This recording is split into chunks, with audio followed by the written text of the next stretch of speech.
Šiandien pacientė atliekame krūtinės pakėlimo operaciją. Pacientė yra ganėtinai patenkinta savo krūtinės turiu, tačiau nepatenkinta forma. Taigi mūsų tikslas yra pakelti krūtinę, atkelti jos proporcijas, tačiau išlaikyti visą krūtinės tūrį. Priešoperaciniai piešiniai yra pati svarbiausia operacijos planavimo dalis.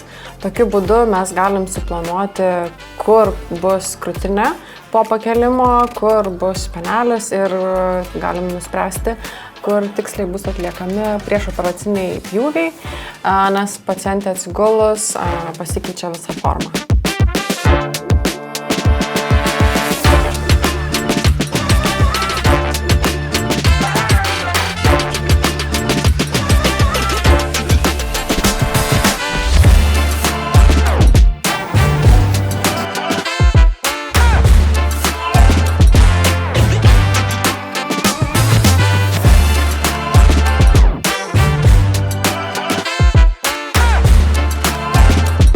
Taigi ši operacija yra tinkama moterims, kurios po nėštumo arba svorio pokyčių arba tiesiog dėl senėjimo yra nepatenkintos savo krūtinės forma, tačiau patenkintos yra turiu.